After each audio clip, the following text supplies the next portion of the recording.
Hello, and welcome to the first lecture video for Chapter 6. There's going to be 2 lecture videos covering the Chapter 6 material. The first, I'm going to talk about the gas giants, which are called the Jovian planets, and then I'm going to get into their moons and their rings. Okay, so that's going to be the topic.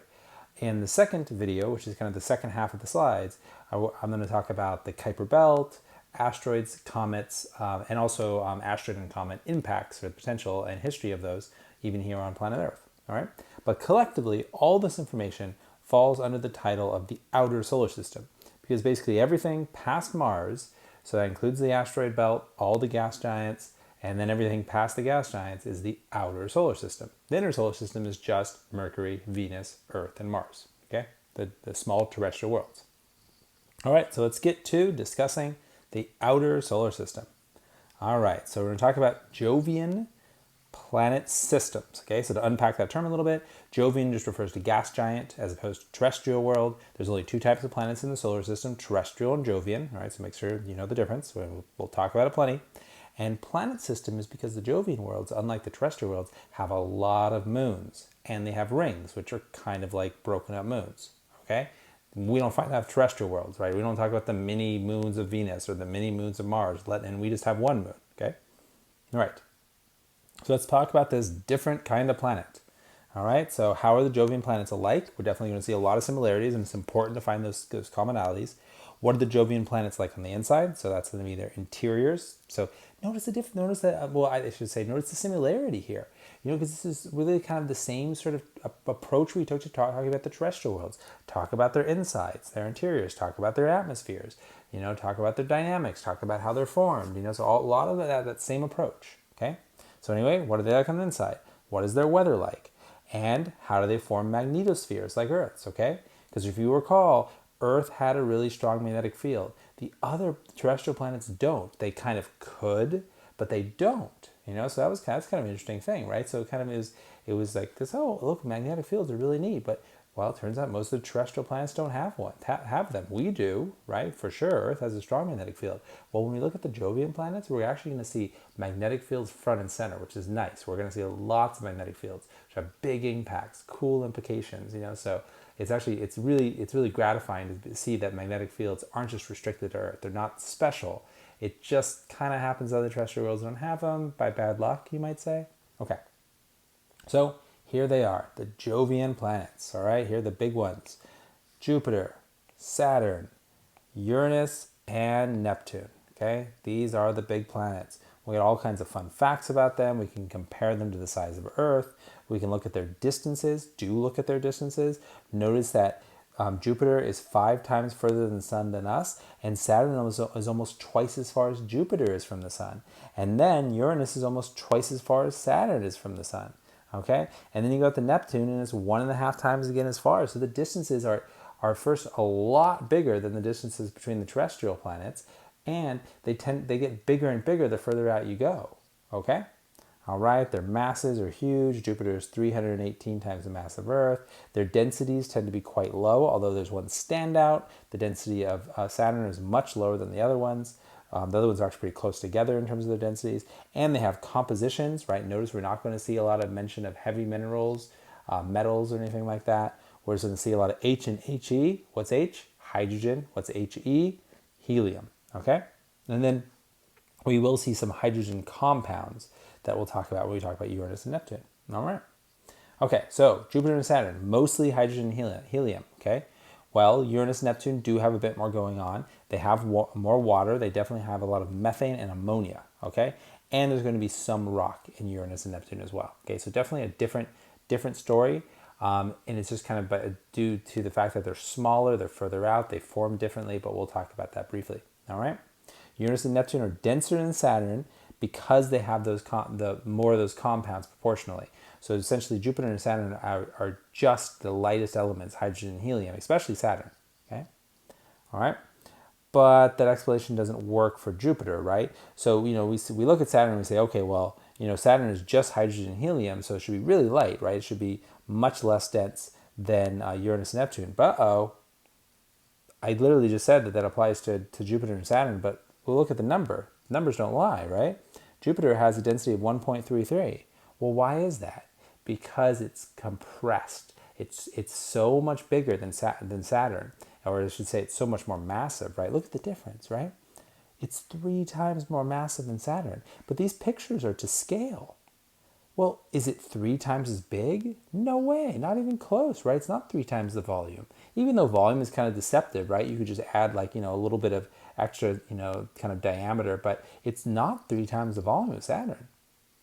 But yet it's over 3 times the mass. And that's because Jupiter has been compressed by its own mass. Because it turns out when you put on layers of gas onto a planet, they don't just stack up evenly. As you stack them on, they compress the ones on the inside. But let's talk about that, okay? So here's the idea. Adding mass to Jovian planets compresses the underlying layers. And this is actually the same sort of figure, really the same pillows that we talked about when we talked about atmosphere.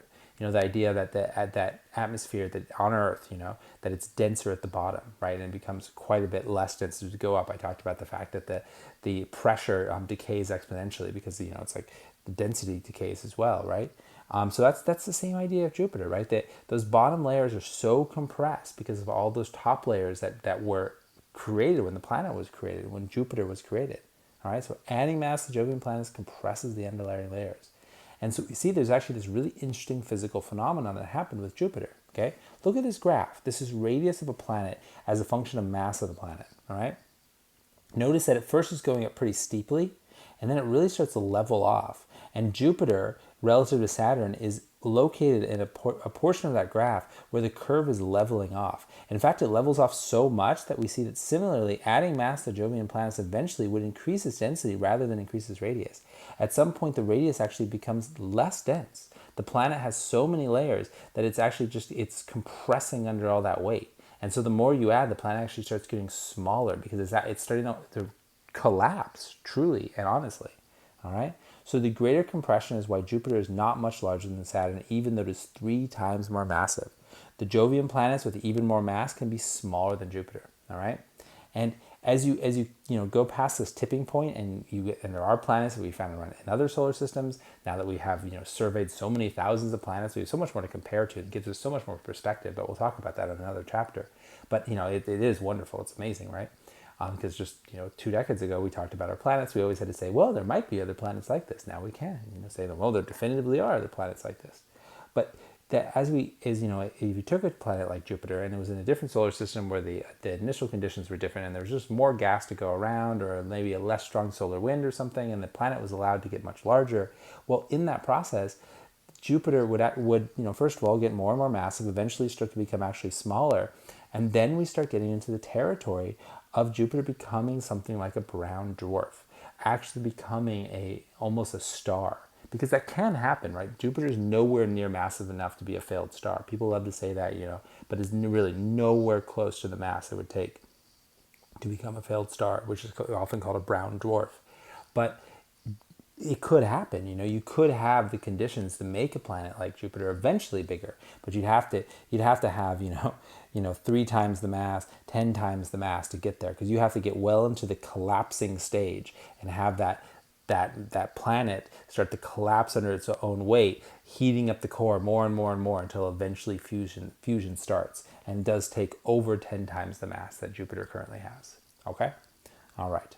So, but cool, still neat to see it, right? To have a graph where we can see that value, right? The brown dwarf level is just past that into the horizontal axis. Okay. All right. So, all right, moving on from density and collapsing gas giants, let's talk about rotation and shape.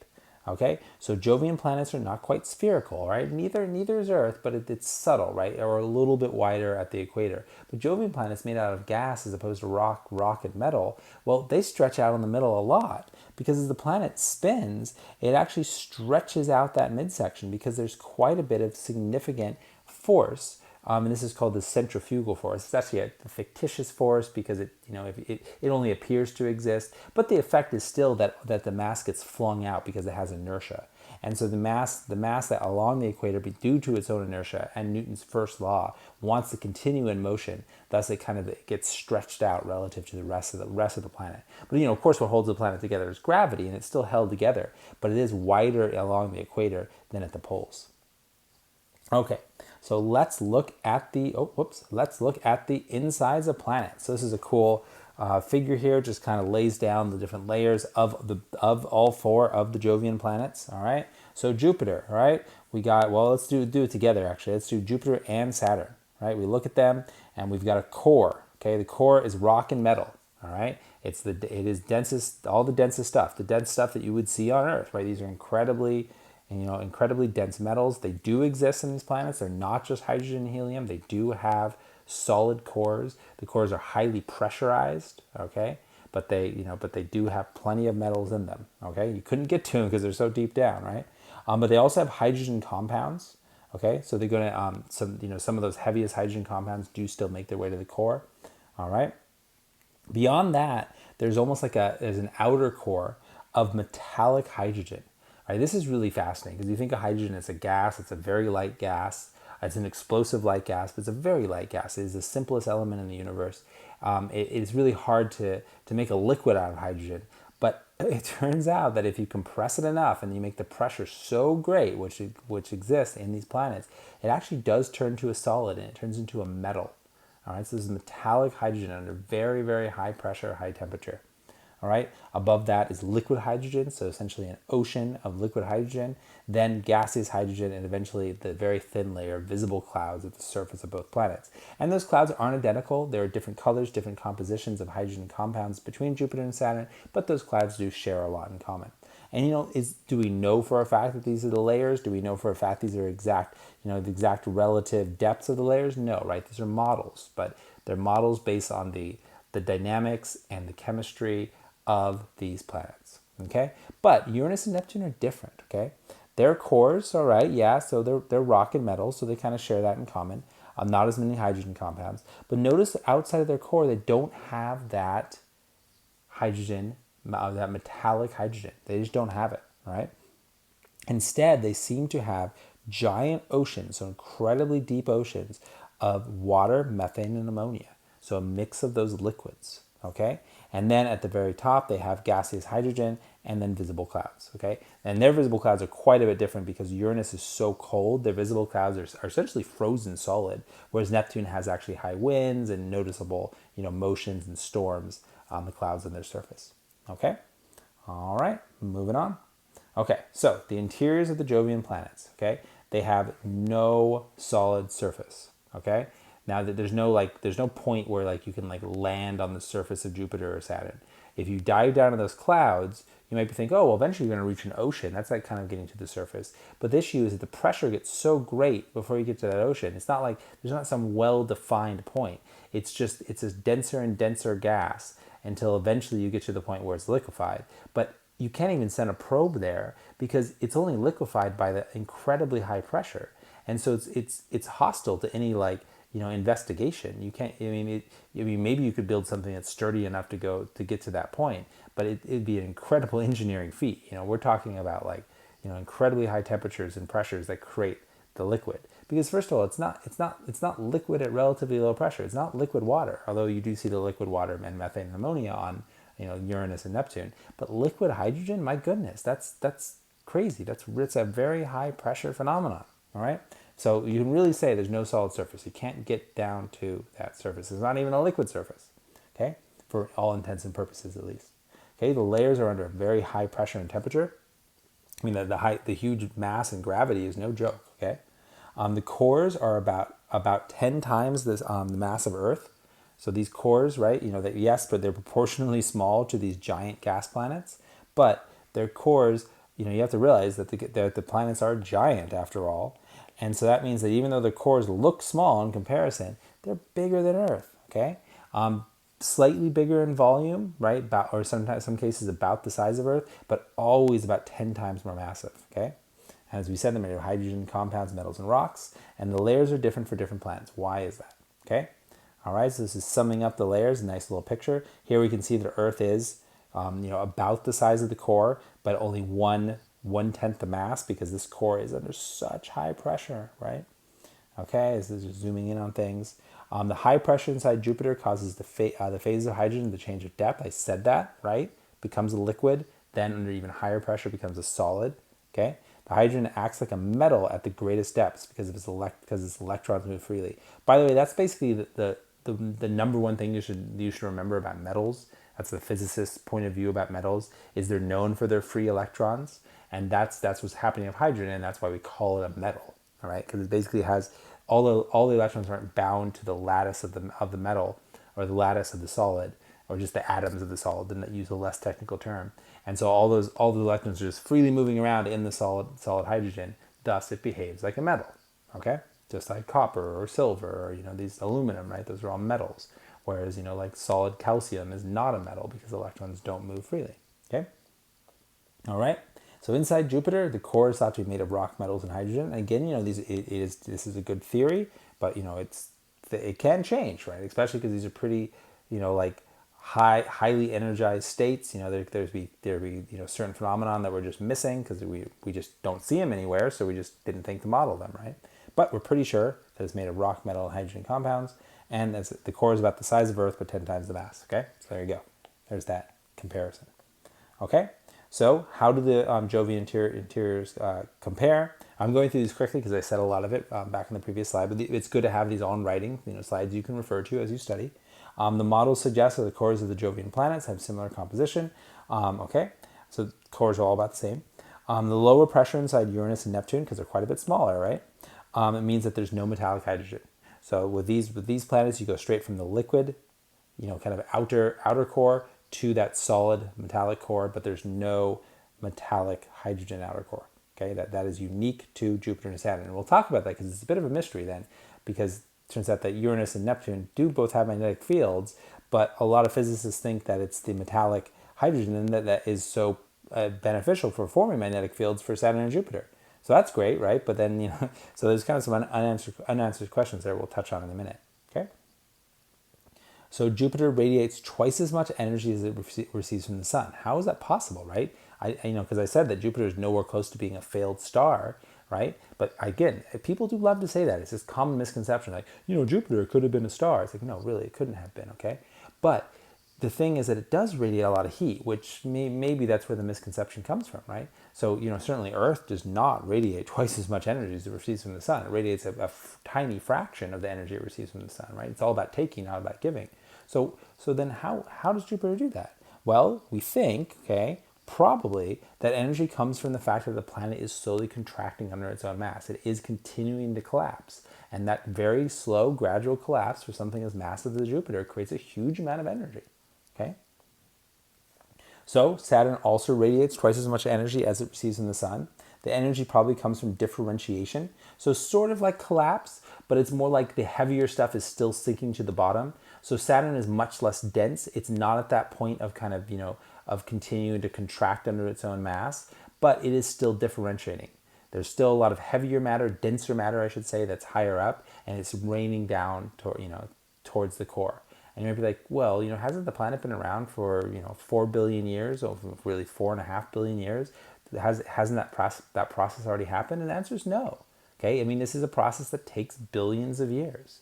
Okay, that denser material has to sometimes go through chemical processes, and as it does that, as it gradually goes, maybe there's some radioactive decay for things that bounce around, and then eventually, for maybe some diamonds to form. And, that's diamond rain is more associated with Neptune, by the way, but there is diamond rain happening in Saturn. It's actually raining diamonds, right? And so those heavy carbon constructs like diamonds, that's a very, very slow process. And as it eventually rains down, that's again, kind of maybe millions of years of sinking, millions of years of formation, hundreds of millions of years of formation, and there you go. You have something that eventually takes billions of years. All right. Neptune emits twice as much energy as it receives, but that source of energy remains mysterious. Although recent articles do suggest that it is probably also differentiation, and that's where that so news in the last few months, because of some popular publications that caught people's attention, says that it is probably diamond rain on Neptune, which would be differentiation, but just differentiation specific to the chemistry of Neptune. Okay. All right, so what is the weather like on the Jovian planet? So we've talked about their cores, okay? Talked about their levels of interior, the different outer core and the metallic hydrogen and all that. But let's talk about the very surface, because the weather's going to be at the very surface. It's going to be at the clouds. Okay, all right, so let's look. Right, here is Jupiter's atmosphere. Hydrogen compounds in Jupiter form clouds. Different cloud layers correspond to the freezing points of different hydrogen compounds. Okay, so if you look at the temperature, we have that the temperature starts to, let's look at this, right? So the lowest temperature right here, all right, still, and it's going to be a fairly low temperature, right, in terms of Kelvin, not maybe as dramatically low as, as we're going to see in space, but still fairly low. We do have warming in the stratosphere. This is going to the warming in the stratosphere is going to do with the same sort of processes of X-ray warming up the less dense gas that I talked about in depth in the previous slides, the previous chapter. I talked quite a bit about the idea of why we have a stratosphere that's warmer than our surface. In our case, it has to do with a lot of UV radiation warming up the stratosphere. But then and then beyond that, like in the exosphere, we have X-rays warming up the very, very thin gas. And then I even went on to talk about how temperature doesn't mean heat, because the gas is so thin in the upper atmosphere of Earth, to go back to previous material, that it doesn't mean like it's warm up there. It just means that it's a very hot gas in terms of its temperature, which is its average kinetic energy. Okay, and it's the same idea here, right? So the thermosphere is very hot because it's very, very low density, and it's capturing X-rays that are being radiated, into the solar system from the sun. Okay, and so that's where you have. That's why you have the temperature go up there. Okay, but the thing is that the atmosphere never really stops in Jupiter. There's no surface. So something that you see on the gas planets that you wouldn't see on Earth is as you go deeper, the temperature goes back up again. All right, and so what's happening there is it's just going to creep back up, because as you go deeper and deeper, it just gets hotter and hotter because it's denser and denser. Okay, all right. But there are some key levels in terms of the colors, the beautiful colors that we see on the surface of Saturn and Jupiter. All right. And those beautiful colors have to do with, as it says, the different freezing points. Continuing on with this discussion of atmospheres, what we can see in this figure is we can compare between the planets. And as I said, we got different gases freezing at different temperatures, and the dynamics, the pressure, the kind of the heat that is increasing with depth into the atmosphere is all dependent on the particular planet. And so that means different gases, different depths, different color compositions, different look as we look at a telescope at these planets, or as we fly by the planets in the space probe, right? That's where we get the really beautiful pictures. So look, we got Neptune, Uranus, Saturn, and Jupiter, right? And it all kind of has to deal with how that troposphere changes with depth in terms of its temperature. Because we got temperature as a function of altitude above the cloud tops. Okay? And really, it says above, but below the 0 point, below kind of the division line between the stratosphere and the troposphere is the more important in terms of the colors, right? And we can see, right, what are the big players? Well, ammonia hydrosulfide and water, and then methane, okay? Those are the ones that show up, right? And notice that methane is unique to Neptune and Uranus. That kind of gives them the duller color. The really bright, yellows and oranges are really going to only be found at Saturn and Jupiter. And arguably Saturn is the most beautiful because it has these real divisions, which creates this brilliant contrast between colors. All right, so there we have it. All right, here's some examples of Jupiter's colors and mentioning of the compounds. All right, Saturn's colors, right, are similar, but deeper and further from the sun. They're more subdued. Yeah, I would disagree. I mean, yeah, we've always kind of thought of them as being more subdued, but when we get up close, we see that, with the recent probes, like, the Cassini space probe, we see that, wow, I mean, they're actually quite beautiful. You just need to have the camera closer to the clouds. Okay, so a little bit more about the particular methane, ideas about methane on Uranus, and that would be in the atmosphere of Uranus and Neptune. And atmosphere. Don't get confused there. Don't think I'm contradicting myself. I'm not saying there's a solid surface underneath the atmosphere. It's just that there's still an atmosphere, but that just the atmosphere never quite ends, right? It just sort of gradually transitions to a liquid. Okay. But we can still call it the atmosphere. It's just the topmost layer of the planet, okay? So anyway, the methane gas of Neptune and Uranus absorbs red light but transmits blue light, and that blue light reflects off the methane clouds, making those planes look blue, all right? So that's why you have blue really being the dominant color for both Uranus and Neptune, okay?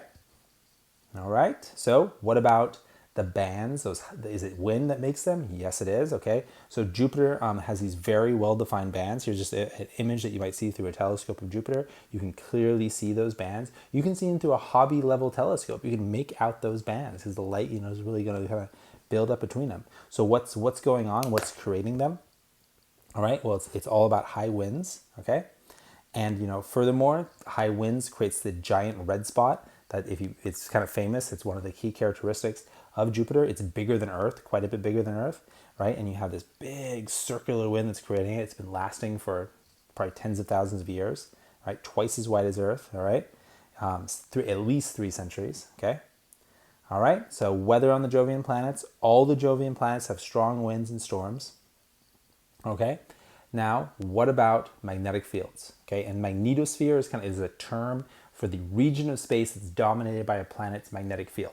So our magnetosphere surrounds us, and then it goes out into space well past our atmosphere. Okay, so that's what magnetosphere means. But those terms, planet's magnetic field and magnetosphere, are kind of interchangeable terms that are driving at the same point. Okay. So anyway, do the Jovian planets have one like Earth? Okay, and it's a good question because so far, right, the terrestrial planets haven't. Okay, maybe Mars has a really weak magnetic field, but not much at all. Venus doesn't, Mercury doesn't. Okay, so the answer is yes. Oh my gosh, yes, so much so. Okay, so it turns out they have giant magnetospheres. All right, Jupiter's strong magnetic field gives it an enormous magnetosphere. Gases escaping Io feed the donut-shaped Io Taurus. Okay, so Io is a large moon. It's not the closest moon to Jupiter, but it's the closest of the large moons of Jupiter. We'll talk about the names of all the important moons in just a minute. But Io is a large moon of Jupiter, and it's incredibly volcanic. It's spewing highly charged dust into the air all the time, and actually out of its own gravitational pull. So it's really contributing. It's creating like a big charged coil that is its orbit around Jupiter. So it has a big kind of codependent effect on the magnetic field. Like it contributes to the magnetic field, and all its activity is encouraged by the magnetic field. Okay, so that's that torus shape that is right here. See, so that because the magnetic field of Jupiter, that's this picture, by the way, is showing a sketch of that magnetic field, is not quite the same shape, right? It's got these different features, like the little points along a torus is a donut, by the way, okay? And so that's something that's unique to Jupiter. Earth has a dramatic magnetic field, but it's all about kind of field lines that look like these ones. It doesn't have the well-defined torus. Okay. All right. So in comparison, all right. So here we have the sun, right, which is obviously huge. But wait, there's things bigger than the sun. Well, not the gas planets. Jupiter's still quite a bit smaller than the sun, but its magnetic field, on the other hand, is way bigger than the sun. All right, Saturn's is pretty large too, right? About the size of the sun. Uranus and Neptune's are respectably large. Okay, all of them are way bigger than Earth's magnetic field. Earth's magnetic field is still incredibly important, right? That's how we have an atmosphere, because otherwise the charged particles from the sun would eventually, basically strip away the ozone ozone and the other, contributing greenhouse gases that keep our planet nice and warm and, and habitable to life and all these things. Okay, so our magnetic field is incredibly important, and it is there. It's pretty noticeable. It's a big deal. Okay, but it still doesn't compare to the magnetic fields of the gas giants. Okay, of the 4 Jovian planets, in particular Jupiter's. All right, but then again, Jupiter is 300 times more massive than Saturn, and Saturn is bigger than the other two. So Jupiter is special in a lot of ways. Okay, so but point being here, all large magnetic fields. Okay. All right, so Jupiter does not have a large metal core like Earth. How can it have a magnetic field? All right, so this is a throwback, right? We talked about the criteria for a magnetic field. You have to have basically a liquid mantle, because you got to be moving around the metals. You got to be kind of rubbing them together, creating static electricity. Then you have to have pretty fast rotation, and then that's to be able to create a magnetic field. Essentially, those are the key ideas: convection, metal, and then rotation. Okay, well, what does Jupiter have, right? Does it meet that criteria? I mean, obviously not exactly, so it must be doing something different, but maybe similar. All right, well, look at our options. What do we got? Okay, it's the metallic hydrogen, and I did hint at this earlier, right? It is a metal after all, right? And, it's not like, a metal core, but it is a metal. It's a very unusual metal, right? It's like it's metallic hydrogen, And I say unusual because, you'd be hard-pressed to even make metallic hydrogen. It requires such incredibly high pressure, like if you were doing a laboratory. And then again, then it would just be a tiny sample, okay? So that's where the conditions for having a current and a bunch of free electrons inside the planet come from. Now, is Jupiter rotating fast enough to create a magnetic field or to explain a magnetic field? Absolutely, okay? All the gas planets have very fast rotations, like, around or less than 24 hours, right? So they all spin just as fast as Earth, even though they're so much more massive. And that's also kind of interesting because you think about planets like Venus and Mercury that spin really slowly, right? So you might think, oh, the big planets must be really lethargic, right? They have so much inertia or so much mass, right? Well, that's true in some respects, but they still spin really fast because it turns out they were formed by a lot of energy and there's a lot of leftover angular momentum. So they spin. My gosh, they spin. Okay. So, all right, a summary of these first few slides. Are Jovian planets all alike? Jupiter and Saturn are mostly hydrogen and helium gas. Uranus and Neptune are mostly hydrogen compounds. So not exactly. What are the Jovian planets like on the inside? Well, they all have layered interiors, very, very high pressure, metallic cores, okay? And in particular, the very high pressures in Jupiter and Saturn can produce metallic hydrogen, okay? Which then could lead to magnetic fields. But we didn't really talk about the magnetic fields of Uranus and Neptune other than to say they exist. So we'll leave that as a mystery for another day, okay? And cloud layers determine the colors of the planets, right? They all have strong winds and storms, okay? Yeah, some more than others, all right? And they all have clouds, but different colors, okay? And do the Jovian planets all have magnetospheres like Earth's? Yes, they do, but Jupiter is by far the largest. Okay, so let's get into the systems, right? Let's talk about all the satellites of the Jovian worlds. And this is super cool because sometimes the most amazing thing about the gas giants, Jupiter, Saturn, Uranus, and Neptune, are their moons. Because their moons aren't just like a bunch of rocks. Their moons are incredible and amazing, and still we're learning things about them. Okay, so what kinds of moons orbit the Jovian planets? Why are Jupiter's Galilean moons so geologically active? What geological activity do we see on Titan and other distant moons? Okay, so Titan is a moon of Saturn. Okay, why are the small icy moons more geologically active than the small rocky planets? Very good questions, right? These are common essay questions, right? That for the participation that you have in this class or that you might see on the exam. So pay attention to this stuff. Okay, so first of all, let's start with the big four of Jupiter. Okay, so these are Jupiter's famous Galilean moons. They're famous because they were discovered by Galileo. So they're so big that you can see them with telescopes that existed in the 1500s. All right, telescopes that are 500 years old, right? There's no cars that are 500 years old. This is old technology. Okay, because they're massive. They're really, really large. In fact, Ganymede is bigger than Mercury. All right, so. But not all moons are big, okay? Small moons are very common.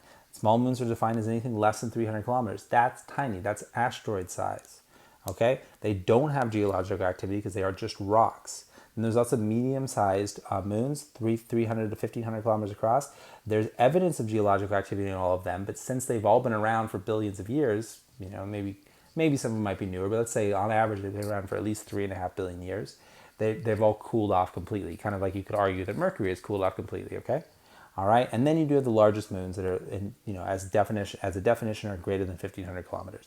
And they basically are big enough that they all have ongoing geological activity, okay? Are there exceptions in medium-sized moons that are in just the right spot to have some encouraged geological activity? Yes, there are, okay? But we're going to focus on the general rules. All right, so here's a wonderful summary of all the important moons, okay? Now these are just the important ones. Saturn has something like 90 moons. Jupiter has in the 50s or 60s, right? So this is just a small sampling, but these are the really interesting or important ones, okay?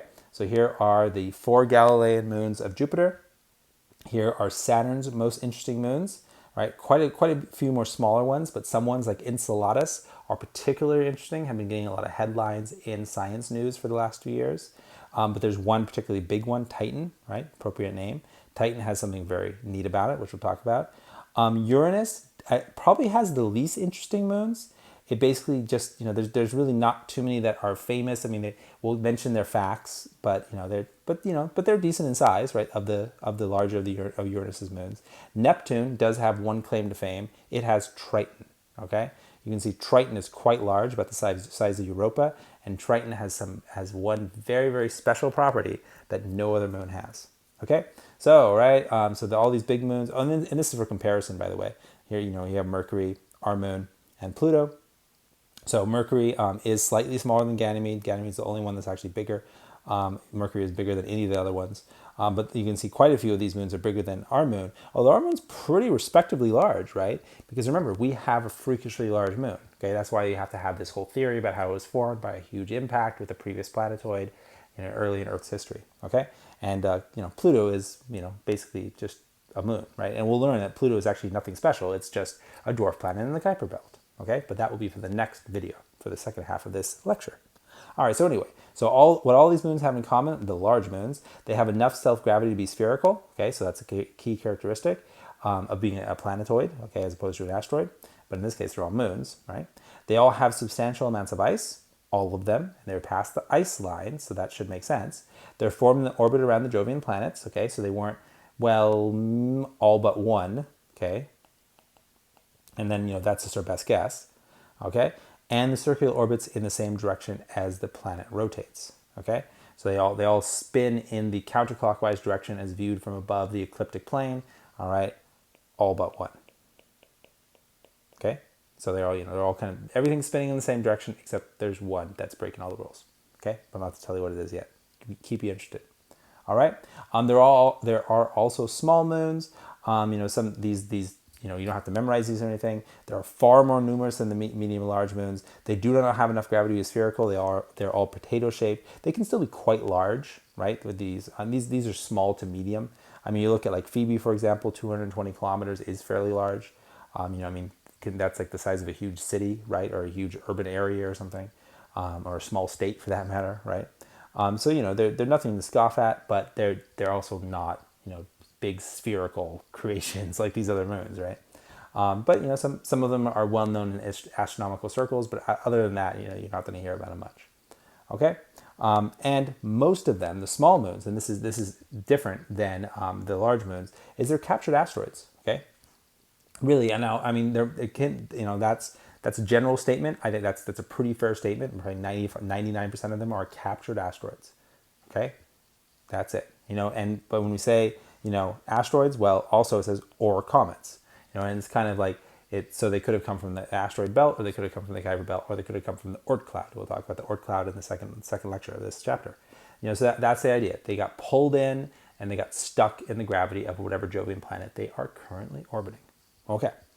All right. So why are Jupiter's Galilean moons so geologically active? So this is a cool story. Okay. So Io is the most volcanically active body in the solar system. All right. Even more volcanically active than Earth. Okay, you wouldn't, and that's what I mean about these moons, right? You go out there and all of a sudden, all these things that we kind of like when we summarize the terrestrial planets, we were like, Earth's the only one of plate tectonics, it's only one of the magnetic field. Well, it turns out the moons do all these things that sometimes the terrestrial planets other than us fail to do. So we've got this planet that has incredible tectonics, and incredible volcanic activity, all this sort of stuff happening. But how, right? I mean, where's the energy coming from? It's small. It seems like it should just be a dead world like Mercury, right? Remember when we made that surface area to volume argument? That should apply to Io, right? Well, it doesn't, okay? And this is mentioning that the volcanic eruptions continue to change Io's surface, okay? So, but what's the reason? This is it. Tidal heating. This is your key term for the day there, right? Io is squished and stretched as it orbits Jupiter. But why is its orbit so elliptical, right? Why? So it gets squished and stretched maybe because it's just orbiting such a large planet. We have tidal forces between us and the moon, although they're not enough to keep the moon volcanically active. So but then again, we're not nearly as big as Jupiter. But there's actually something even more going on with the moons of Jupiter. And that is the idea of something called orbital resonance. So this is a two-part story, right? Tidal heating on its own, giant planet, that's enough to warm up a moon, especially Io being the moon that's closest to, of the large moons, the one closest to Jupiter. But additionally, and this, you can kind of say they're kind of maybe tied to the same origin, that the four big moons have ended up in a resonant pattern. due to their pushes and pulls on each other over billions of years, it turns out that their orbital periods, so the time it takes to make a full circumference orbit around Jupiter, are multiples of each other. So look at it, right? Every 7 days, these three moons line up. Every 7 days, they line up. I mean, that would be like if the planet, the terrestrial planets, Mercury, Venus, Earth, and Mars lined up every 7 years or something, which is not the case, right? We do not line up that frequently. Complete alignments between the planets are incredibly rare, right? Happening, once every millions of years, okay? But these moons line up really, really regularly, okay? And that means they're constantly pulling on each other, which means their orbits are highly elliptical, all right? So they're always tugging on each other, okay? All right, so there we have it. There we have the idea that extra energy, that pulling from Jupiter and pulling from other moons is keeping Io hot. It's constantly imparting energy to the planet, melting rock effectively, okay? Well, what about Europa?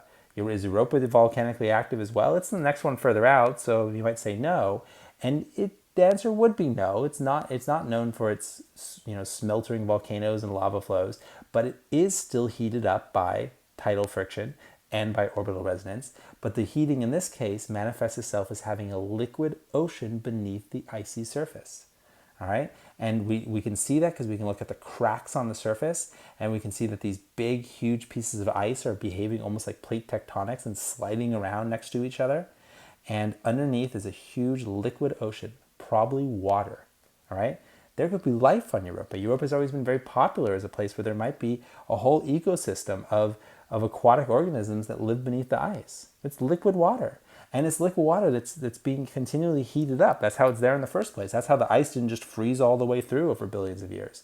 It's warmed up, and there might be sort of like hot trenches, maybe hot volcanic activity within that ocean. Maybe there's aquatic volcanoes, right? Ocean trench volcanoes and whatnot. Okay, so that's the idea. Okay.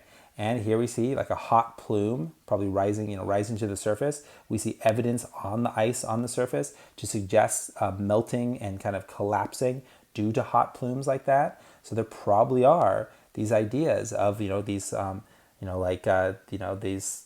chimneys of heat at the bottom of the ocean. Okay, the ocean is quite large. It's about 100 kilometer thick. Okay, as comparison, our ocean is nowhere near that deep. So there's actually a bigger ocean than Earth has. It's a lot of water on one moon.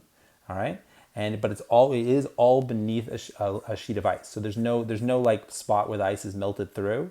But regardless, there's enough heat that the effects, the things that are going on in the ocean do affect the surface, but not like actually like breaking through the surface. Okay. So what about Ganymede? So Ganymede is the largest moon in the solar system. That is its claim to fame. It doesn't have much, evidence of geological, or it doesn't have as much. It says clear evidence of geological activity. And again, tidal heating, maybe it has a radioactive decay in particular, maybe just has some heavier elements in its core, but it doesn't have, as much volcanism.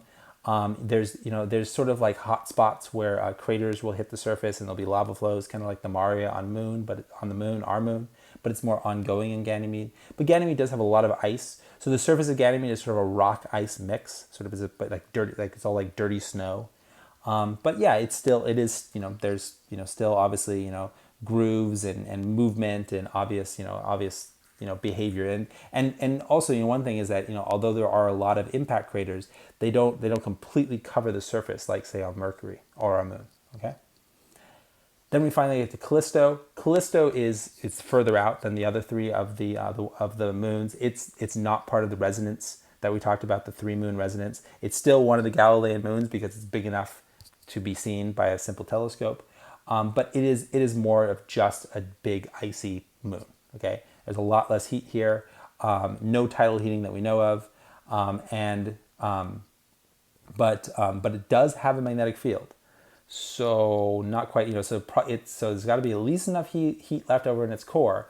So we're not quite sure what's going on with that. Okay, but otherwise it's basically an icy moon, like a giant comet. Okay, all right. So how does Io get heated by Jupiter? Right. So let's see if we were paying attention. All right, tidal resonance. Okay, so tidal friction exacerbated by the resonance with the other two of the closest Galilean moons, Europa and Ganymede. Okay? All right, so moving on to Saturn's moons. All right, so what geological activity do we see on Titan? Titan is a moon of Saturn. It was the biggest one. Remember, the other ones were rather small, right? And the other distant moons, okay? All right, let's talk about Titan, because Titan has a famous thing too. See how there's always like one big thing you need to remember about each moon. There's one cool fact about each moon, right? Io, it's its volcanoes. Europa, it's its subsurface ocean, right? Ganymede, it's the fact that it's bigger than Mercury, okay? Titan, it's its atmosphere. It is the only moon that has an atmosphere. It is the only celestial body, other than I guess the Jovian planets, which have weird atmospheres, that has an atmosphere. Because remember, right? Earth has an atmosphere, but Mercury, Venus, and Mars don't have atmospheres to speak of. Mars is the closest, but it's such a low density atmosphere that is nothing like a real atmosphere, right? Real in quotes. But Titan's it's an honest to goodness atmosphere, like ours, okay? But also not like ours, okay? So it's the only moon in the solar system to have an atmosphere. Okay, it has a very thick atmosphere. Now here's the thing, right? It consists mostly of nitrogen. Okay, we got nitrogen in our atmosphere. Argon, methane, and ethane. Okay, so no oxygen. Whereas our atmosphere is nitrogen and oxygen. Titan's is quite a bit different and not hospitable to life that we know of. Okay, especially the fact that there's methane rain, all right, and ammonia rain, ammonia lakes on the surface. And there's not liquid water on the surface, but there is liquid ammonia. There are huge lakes. The surface of Titan looks like a world, like a true alien world, right? There's rain, there's rivers, there's lakes, but none of it's water, none of it's H2O. All right. So this is looking at Titan's surface. All right. So we see effects of liquid erosion, basically river rocks. All right. We see clear flows. This is from Huygens probe. Right, so liquid methane and rocks made of ice. It's not like a lush environment. First of all, there's no life that we know of on Titan, but it is a truly weathered environment. There are flows of liquid material. There is rain, as I said. There's wind as well, right? But there's wind on Mars, but there's no rain on Mars. There is rain on Titan. Okay, all right, but that not water. Okay. And it's quite a bit colder, right? The temperatures are incredibly low. And that's why you see such different chemical compounds existing in the atmosphere of Titan, because they're ones that can be liquid at much lower temperatures. Okay? All right. So in addition, we got the medium moons of Saturn. All right. This is the one, I guess they kind of have some interesting facts. Some of them are just kind of fun to look at, right? This one kind of looks like the Death Star. So does this one, but Mimas in particular.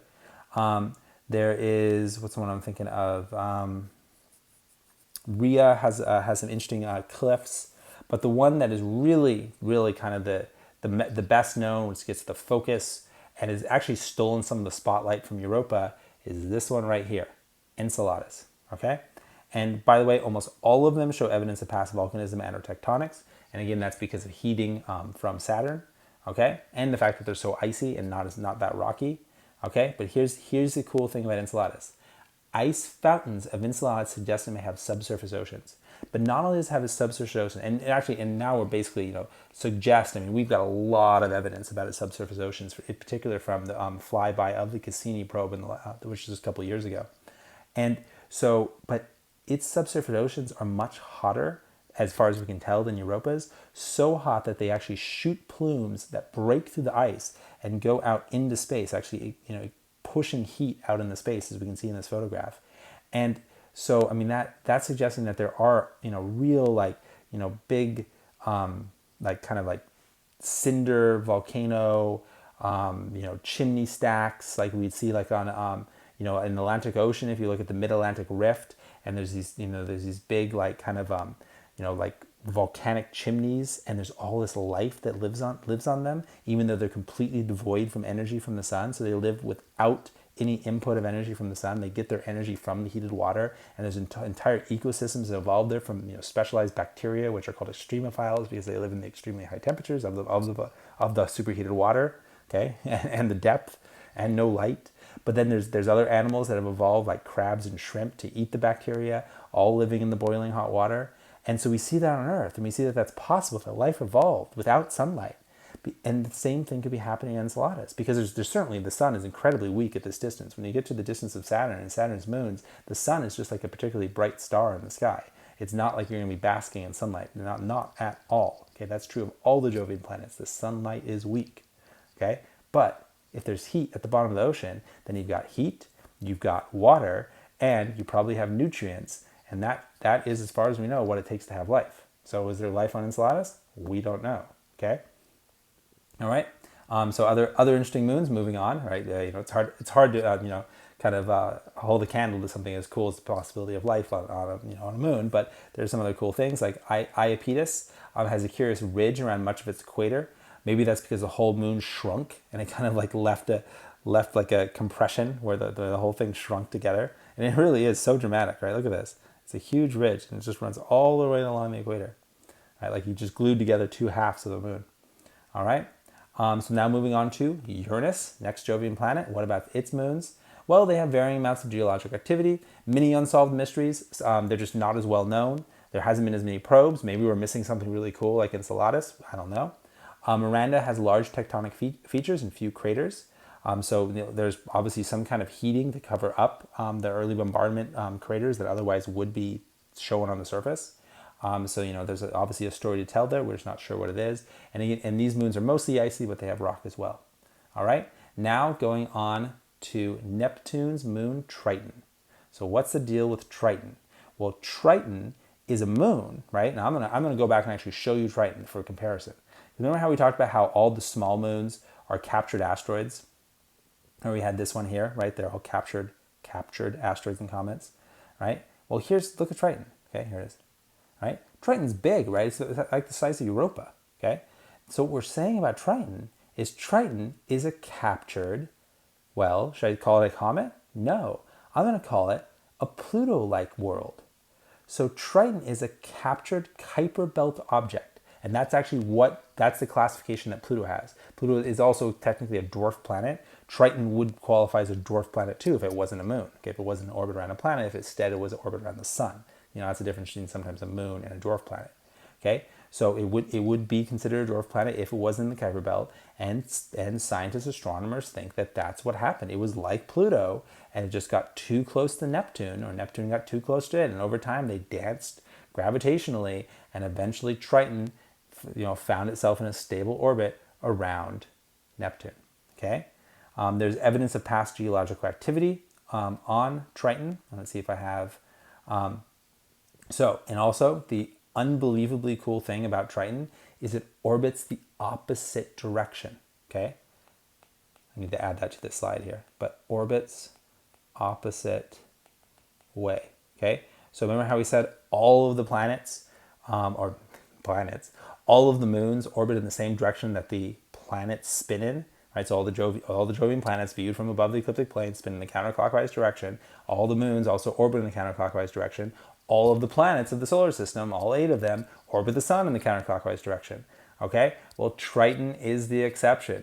Triton actually orbits Neptune in a clockwise direction, which is further evidence to suggest that it was captured, right? And in the process of getting into orbit, it probably had to take some crazy swooping dives until it ended up, over millions of years, and until it ended up in an orbit going the wrong way.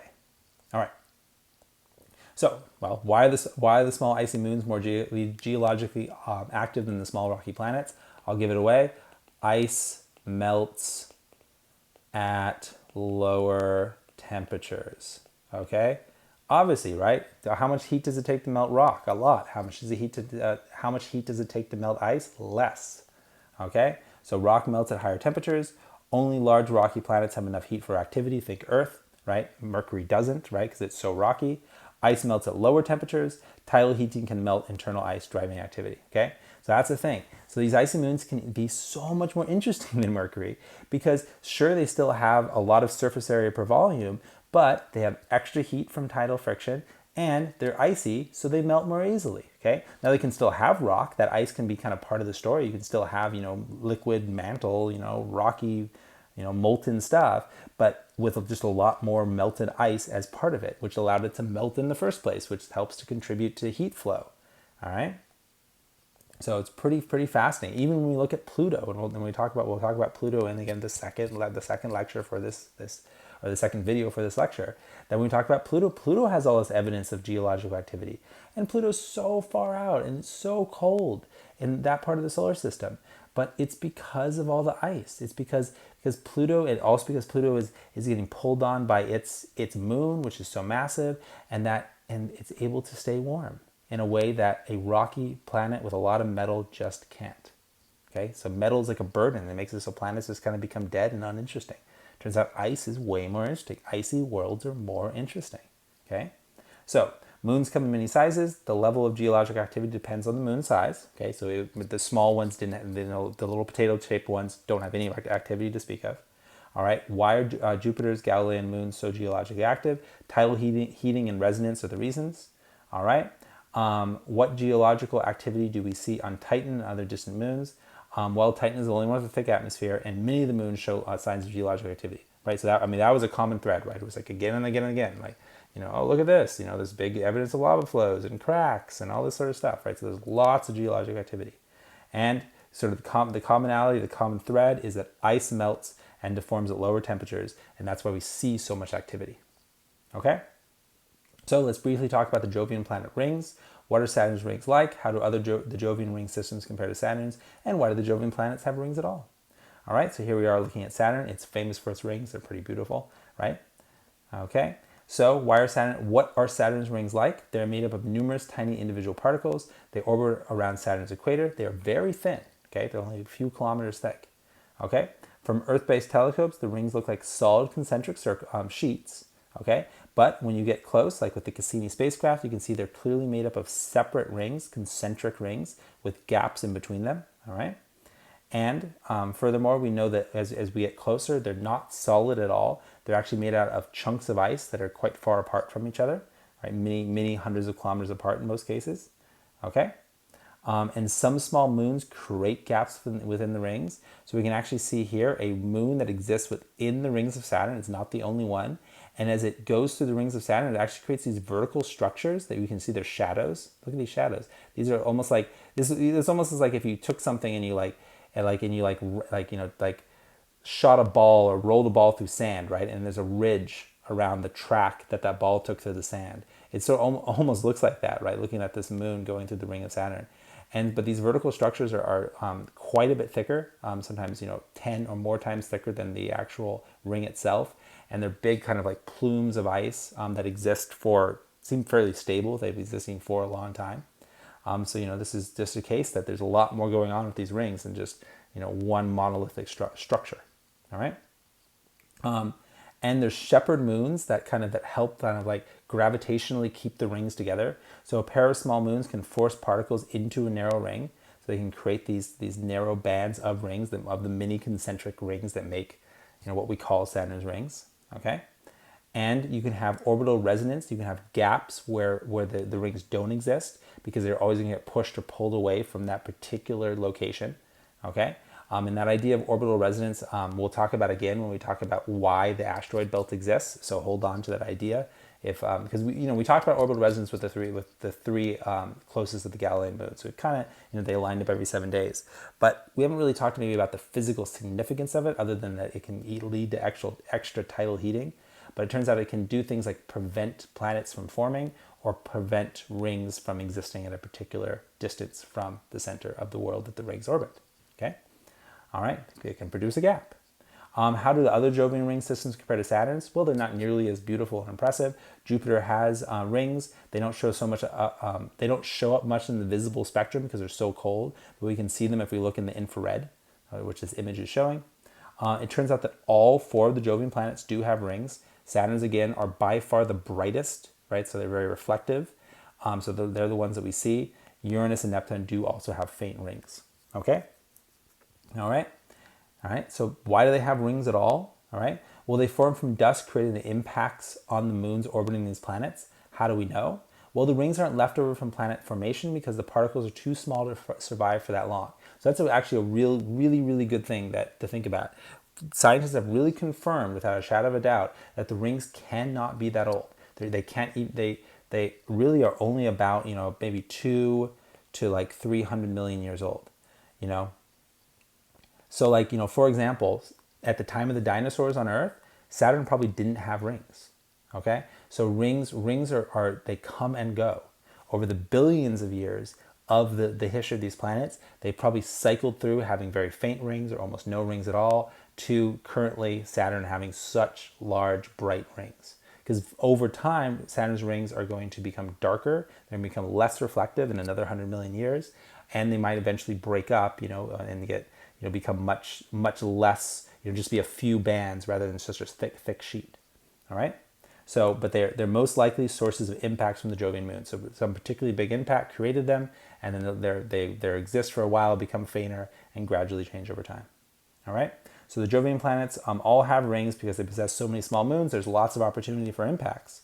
Right. They're random. They do occur. Right. Obviously, there's much fewer impacts today than there was during those first 500 million years of the solar system. But impacts still do occur, and they're going to happen. When they happen, they throw off a lot of dust, and then you get some ring effects. Saturn's incredible rings may have been an accident of our time, right? They just happen to exist. Because again, 200 million years from now, they're not going to look the same, not at all. They're definitely going to be much darker and less reflective. All right, so what are Saturn's rings like? They're made up of countless individual ice particles. They're extremely thin with many gaps. The other Jovian planets all have fainter rings, rather darker, less numerous particles. And why do they have them at all? Probably from debris from moons, right? And certainly all our models and expectations do match that theory. All right, and that's it for this lecture. In the next lecture video, I'm going to talk about asteroids, comets, and dwarf planets. Talk about the asteroid belt, the Kuiper belt, and the Oort cloud. Okay, but that's it for now. Thank you so much for watching this lecture.